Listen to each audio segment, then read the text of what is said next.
नमस्कार विद्यार्थ्यांनो, आजच्या या व्हिडिओमध्ये आपण unit 4 problem solving, creativity and decision making या प्रकरणातील महत्त्वाचे मुद्दे अभ्यासणार आहोत.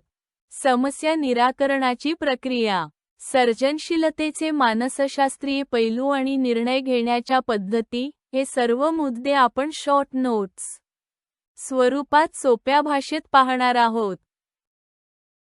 4.1 problem solving. Definition, types, cycle, obstacles and aid. 1. व्याख्या.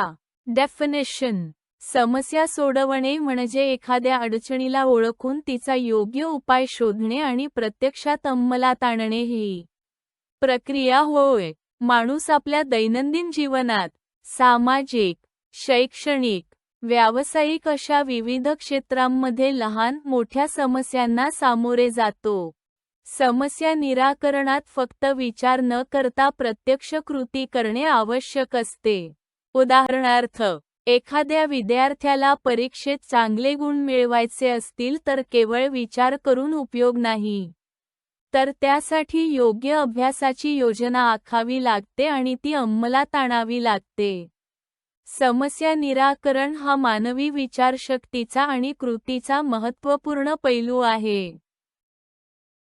2. प्रकार. टाइप्स. समस्यांचे प्रकार पुढीलप्रमाणे आहेत. साध्या समस्या, सिंपल प्रॉब्लेम्स. अशा समस्यांना सरळसोट उपाय असतो. उदा. तहान लागली तर पाण्याचा ग्लास घेणे. जटिल समस्या, कॉम्प्लेक्स प्रॉब्लेम्स. यात अनेक टप्प्यांतून उपाय शोधावा लागतो. उदा. रोजगार मिळवणे, घर बांधणे. सुस्थित समस्या, वेल डिफाइन्ड प्रॉब्लेम्स. प्रश्न व उत्तर स्पष्ट असतात. उदा. गणिताचा सवाल 2+2 बरोबर किती. असुस्थित समस्या, इल डिफाइन्ड प्रॉब्लेम्स. प्रश्न अस्पष्ट असतो व त्याचे ठोस उत्तर सांगता येत नाही. उदा. आयुष्यात यश कसे मिळवायचे. दुहेरी अवतरण चिन्ह. व्यावहारिक समस्या, प्रॅक्टिकल प्रॉब्लेम्स. दैनंदिन जीवनाशी निगडीत. उदा. प्रवासाचे नियोजन. सैद्धांतिक समस्या, थिअरेटिकल प्रॉब्लेम्स. यात संकल्पना वा सिद्धांत समजावून घ्यावे लागतात. उदा. विज्ञानातील एखादा सिद्धांत.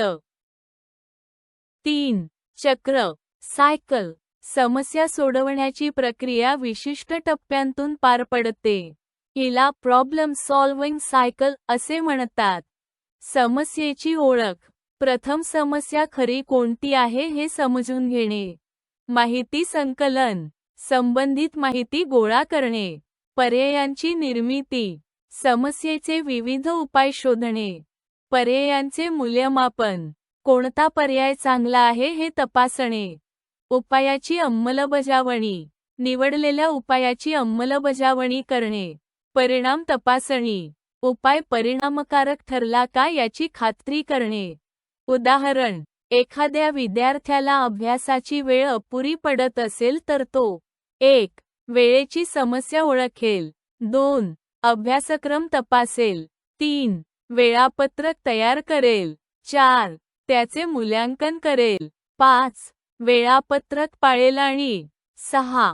निकाल तपासेल. 4. अडथळे, ऑब्स्टॅकल्स. समस्या सोडवताना काही अडथळे येऊ शकतात. मर्यादित ज्ञान, पुरेशी माहिती नसल्यास चुकीचे निर्णय होऊ शकतात. भावनिक दडपण, तणाव वा भीतीमुळे योग्य विचार होत नाही. चुकीची कल्पना, मिसकन्सेप्शन. चुकीची समजूत असल्यास योग्य उपाय मिळत नाही. पूर्वग्रह, प्रेज्युडिस. ठराविक मतांमुळे इतर उपायांकडे दुर्लक्ष होते. वेळेची कमतरता. वेळ नसल्याने घाईगडबडीत चुकीचे निर्णय होतात. 5. मदत करणारे घटक, एड्स. समस्या यशस्वीरित्या सोडवण्यासाठी मदत करणारे घटक पुढीलप्रमाणे आहेत. सर्जनशील विचार. नवीन कल्पना करून वेगळे उपाय शोधणे. योग्य माहिती. समस्येबद्दल अचूक माहिती मिळवणे. समस्या छोटे भागात विभागणे. मोठ्या समस्येला लहान भागांत विभागल्यास सोपी होते. इतरांचा सल्ला घेणे. मित्र, शिक्षक किंवा तज्ज्ञांचा सल्ला घेतल्यास अधिक चांगले पर्याय मिळतात. तंत्रज्ञानाचा वापर. इंटरनेट, संगणक इत्यादींचा उपयोग करून माहिती मिळवणे. 6. उदाहरण. जर एखाद्या विद्यार्थ्याला वेळ कमी आहे पण अभ्यास खूप आहे अशी समस्या असेल तर तो समस्या ओळखेल, वेळेची कमतरता, माहिती गोळा करेल, कोणते विषय कठीण आहेत, किती वेळ लागेल, पर्याय तयार करेल, दररोजचे वेळापत्रक, योग्य पर्याय निवडेल, महत्त्वाच्या विषयांना जास्त वेळ, अंमलबजावणी करेल, वेळापत्रक पाळेल, परिणाम तपासेल, परीक्षेत गुण मिळाले का. 4.2 approaches to problem solving. 1. Trial and error method. प्रयत्न व चुका पद्धत. मूलभूत कल्पना. या पद्धतीत एखादी समस्या सोडवताना एकच उपाय शोधायचा नसतो. अनेक उपाय प्रयत्नाने केले जातात. चुकीचे ठरलेले उपाय बाजूला ठेवले जातात आणि अखेरीस योग्य उपाय सापडतो. फायदे. सोपी आणि सहज उपलब्ध पद्धत आहे. नवीन शिकणाऱ्यांसाठी उपयुक्त. मर्यादा. वेळखाऊ प्रक्रिया आहे. कधी-कधी चुकीचे परिणामही वारंवार येतात. उदाहरण. मोबाईलचा पासवर्ड विसरल्यास विविध अंकांच्या जोड्या वापरून शेवटी योग्य पासवर्ड गेस करणे. 2. Algorithmic approach. सूत्रात्मक पद्धत. मूलभूत कल्पना. एखाद्या समस्येचे निश्चित सूत्र किंवा पायऱ्या असतील तर त्या ठराविक क्रमाने पाळल्यास नक्कीच उत्तर मिळते. फायदे. 100% खात्रीशीर उत्तर मिळते. गणित, संगणक प्रोग्रामिंगमध्ये अत्यंत उपयुक्त. मर्यादा. क्लिष्ट समस्या असल्यास सूत्र तयार करणे कठीण. लवचिकता नसते. उदाहरण. गणितातील द्विघात समीकरण सोडवताना दिलेल्या सूत्रानेच उत्तर मिळते. 3. Heuristic method. अनुभवाधारित पद्धत. मूलभूत कल्पना. सर्व वेळा सूत्र वापरणे शक्य नसते. अशा वेळी व्यक्ती स्वतःचे अनुभव, सामान्य ज्ञान, अंतर्ज्ञान यांचा वापर करून जलद निर्णय घेते. फायदे. वेळ वाचतो. दैनंदिन जीवनातील तातडीच्या निर्णयांसाठी उपयुक्त. मर्यादा. निर्णय नेहमी अचूक असेलच असे नाही. उदाहरण. दुकानात मोबाईल खरेदी करताना सर्व ब्रँड तपासण्यापेक्षा आधीपासून विश्वासार्ह वाटणारा ब्रँड निवडणे. 4. Insightful problem solving. अंतर्ज्ञानी उपाय. मूलभूत कल्पना. एखाद्या समस्येचे उत्तर बराच वेळ न सुचता अचानक क्षणी मनात येते. या प्रक्रियेला अंतर्ज्ञान किंवा इन्साइट म्हणतात. फायदे. नाविन्यपूर्ण आणि जलद उपाय सुचतो. विचारांमध्ये अचानक बदल घडतो. मर्यादा. हमखास सुचेलच असे नाही. उदाहरण. न्यूटनला झाडावरून सफरचंद पडताना अचानक गुरुत्वाकर्षणाचा नियम सुचला. 5. Creative problem solving. सर्जनशील उपाय. मूलभूत कल्पना. या पद्धतीत पारंपरिक विचारांवर न थांबता नवीन, नाविन्यपूर्ण आणि कल्पक उपाय शोधले जातात. फायदे. समाजात दीर्घकालीन परिणामकारक बदल घडवतो. सर्वसाधारण उपायांपेक्षा वेगळा ठरतो. उदाहरण. एखाद्या गावात पाणीटंचाई असेल तर केवळ विहिरी खणण्याऐवजी रेनवॉटर हार्वेस्टिंग, पाण्याचे पुनर्वापर यांसारखे नवीन उपाय अवलंबणे. एकंदरीत, समस्या सोडवण्याच्या पद्धती विविध असल्या तरी योग्य प्रसंगानुसार योग्य पद्धतीची निवड करणे हीच खरी कौशल्याची खूण आहे. निर्णय घेणे. Decision making. निर्णय घेणे म्हणजे उपलब्ध पर्यायांपैकी योग्य पर्याय निवडून त्यावर कृती करणे. ही एक संज्ञानात्मक प्रक्रिया, कॉग्निटिव्ह प्रोसेस असून जीवनातील प्रत्येक क्षेत्रात तिचे महत्त्व आहे. टप्पे. Stages of decision making. समस्या किंवा गरज ओळखणे. पर्यायांची यादी तयार करणे. प्रत्येक पर्यायाचे फायदे तोटे तपासणे. सर्वोत्तम पर्याय निवडणे. निवड अंमलात आणणे.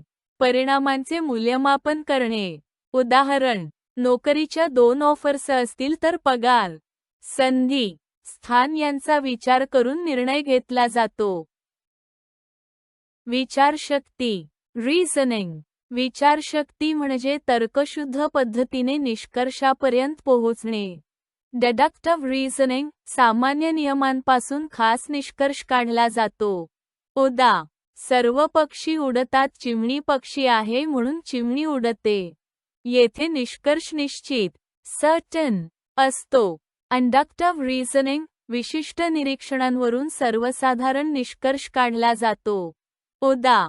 मी पाहिलेल्या सर्व कावळे काळे आहेत, सर्व कावळे काळे असतात.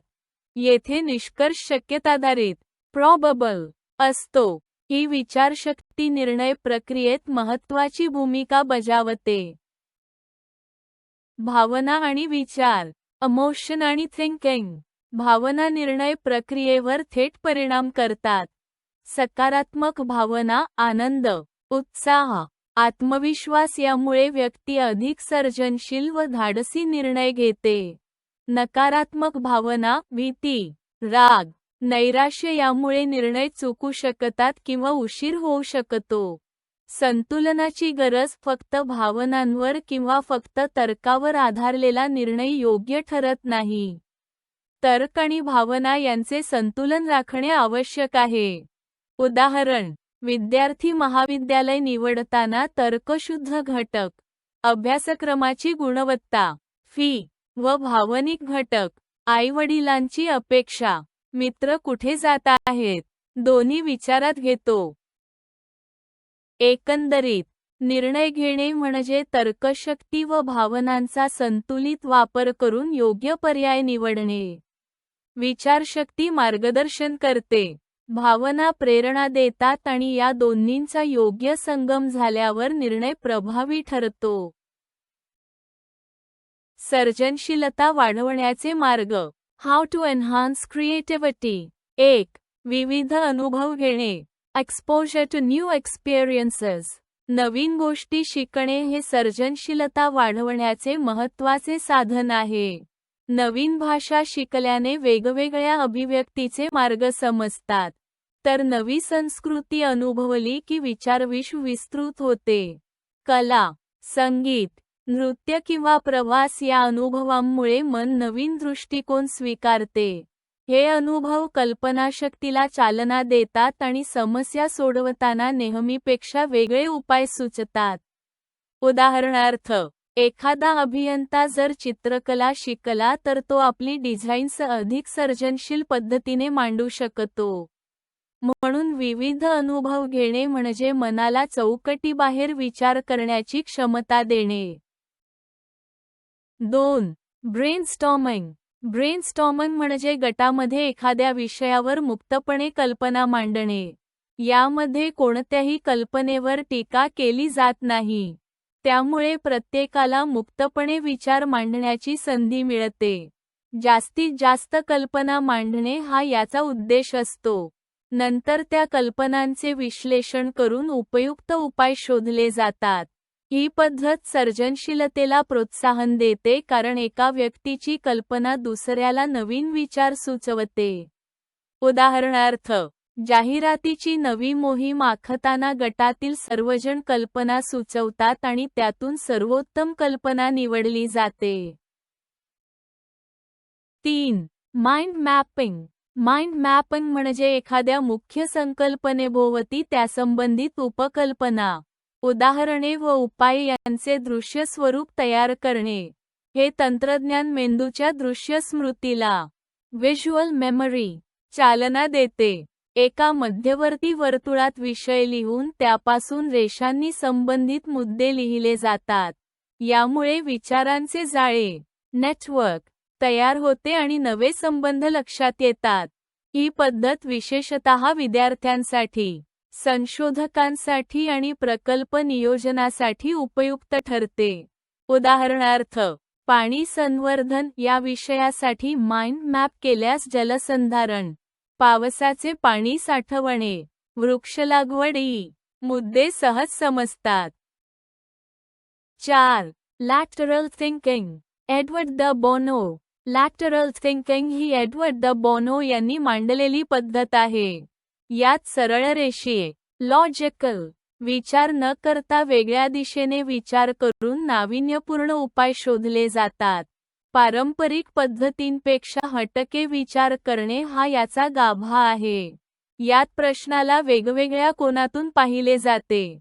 उदाहरणार्थ, ट्रॅफिक जाम सोडवण्यासाठी फक्त रस्ते रुंद करणे हा पारंपरिक विचार आहे. पण सार्वजनिक वाहतुकीचा दर्जा सुधारून लोकांना ती वापरण्यास प्रवृत्त करणे हा लॅटरल थिंकिंगचा परिणाम आहे. ही पद्धत व्यवसाय, शिक्षण आणि विज्ञान क्षेत्रात अत्यंत उपयुक्त आहे. 5. रिलॅक्सेशन आणि इन्क्युबेशन. सतत समस्या सोडवण्यावर लक्ष केंद्रित केल्याने मेंदू थकतो आणि सर्जनशील विचार थांबतात. रिलॅक्सेशन म्हणजे मन शांत ठेवणे, ध्यानधारणा करणे, संगीत ऐकणे किंवा निसर्गात फिरणे. इन्क्युबेशन म्हणजे समस्येपासून थोडा वेळ दूर राहणे. अशा वेळी मेंदू अवचेतन स्तरावर सबकॉन्शियस काम करत राहतो आणि अचानक नवे उपाय सुचतात. उदाहरणार्थ, गणिती प्रश्न दीर्घकाळ सुटत नसेल तर थोडा ब्रेक घेतल्यावर अचानक उत्तर सुचते. म्हणूनच सर्जनशीलतेसाठी विश्रांती व इन्क्युबेशन दोन्ही महत्त्वाचे आहेत. 6. टेक्नॉलॉजी आणि टूल्स. आधुनिक तंत्रज्ञान आणि साधने सर्जनशीलता वाढवण्यात मोठी मदत करतात. संगणक, इंटरनेट, सोशल मीडिया, कृत्रिम बुद्धिमत्ता, AI, डिझाईन सॉफ्टवेअर यांचा वापर करून नवीन कल्पना शोधता येतात. Google, YouTube, ChatGPT सारखी साधने माहिती व कल्पना उपलब्ध करून देतात. ग्राफिक डिझाईनसाठी फोटोशॉप, कॅनव्हा किंवा 3D मॉडेल्स तयार करण्यासाठी CAD सॉफ्टवेअर उपयोगी पडते. तंत्रज्ञानामुळे वेळ वाचतो आणि वेगवेगळ्या शक्यता पाहता येतात. उदाहरणार्थ, वास्तुविशारद आपले डिझाईन प्रत्यक्षात बांधण्याआधी कम्प्युटर मॉडेल्स वापरून वेगवेगळ्या कल्पना आजमावतो. छान, मी तुझ्या YouTube व्हिडिओसाठी सर्व गोष्टी तयार करून दिल्या आहेत. तर मित्रांनो, या व्हिडिओमध्ये आपण समस्या निराकरण, सर्जनशीलता आणि निर्णय प्रक्रिया या विषयांचे संक्षिप्त स्पष्टीकरण पाहिले. ही माहिती तुम्हाला मास सायकॉलॉजी फर्स्ट इयरच्या अभ्यासक्रमात मदत करेल आणि त्याचबरोबर MPSC व UPSC सारख्या स्पर्धा परीक्षांमध्येही उपयुक्त ठरेल. व्हिडिओ आवडला असेल तर लाईक, शेअर आणि सबस्क्राईब करायला विसरू नका.